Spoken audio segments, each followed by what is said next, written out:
Hi guys, how you doing? I just bought a new product here from banggood.com.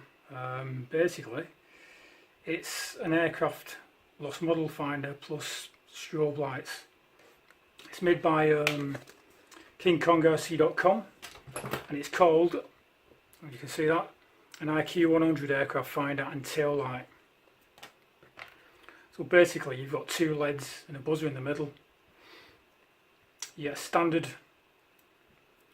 servo plug which has two wires, positive and negative.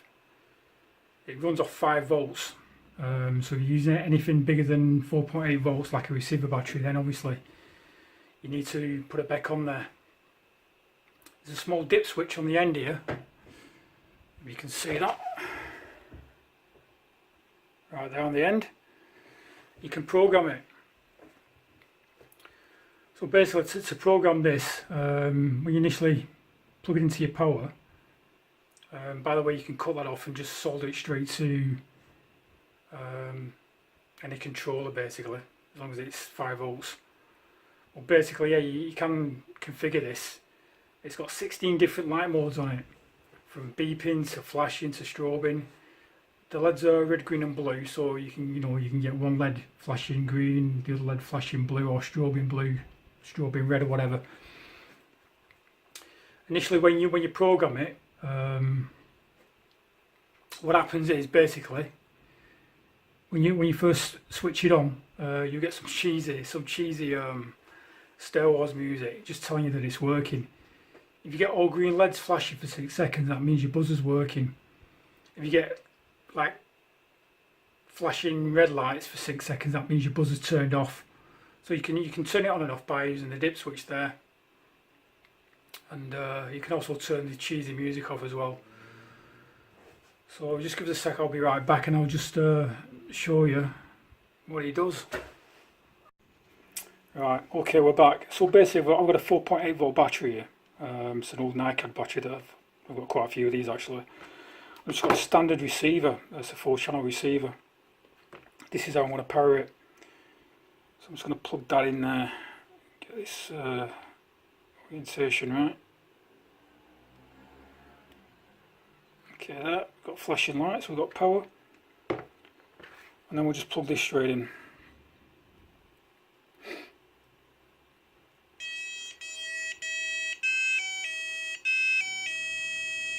As you can see, we had flashing green lights randomly there, which means the buzzer is set to switch on.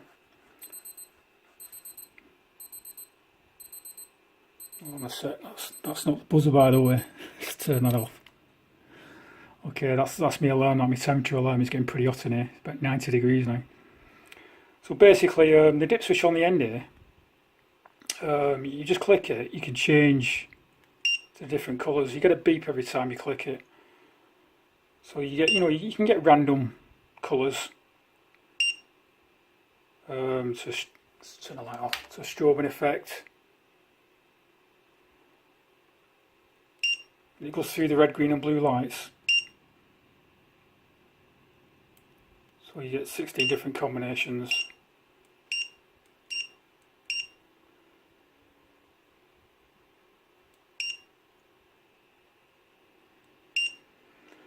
They're really quite bright as well, even in sunlight.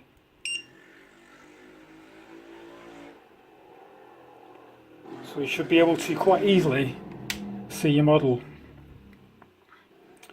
Now to program it, plug it in,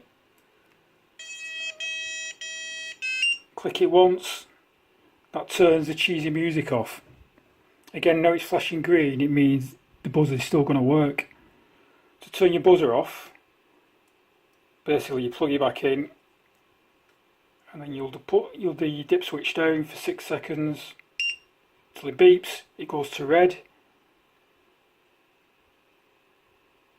And that means your buzzer's not working now, so you just got your flashing lights all the time. So you can turn your buzzer on and off by programming it. Now I'll be back in a sec again. Let's turn this off. Okay, we're back. So basically, after about 1 minute 30, 90 seconds, give or take a couple of seconds, without touching the model or the actual product itself. Basically the alarm will sound, but it has to be still for 90 seconds. Hopefully we're coming up to that any minute. There we go. So basically that was 90 seconds, give or take 5-6 seconds basically, plus or minus 5 or 6 seconds. Now there's 3 ways you can turn that off. One is just by unplugging your battery. The second one is by pressing the little dip switch to turn it off. And the other one is just to pick your model up and shake it. It's kind of like a bit of an accelerometer on it. So I'll just show you that works now. So I'll just pick it up and I'll just move it a little bit, and basically the alarm should stop. There we go. Your lights continue to flash though. So that's the product from Banggood. As I said, the lights are quite bright, even in daylight. So it's a good little product. It's about £5.50, just under £6. You can get it from Banggood. I'll put a link in the description in case you need to have a look at it, in case you want to buy it. Okay, thanks for watching. See you later.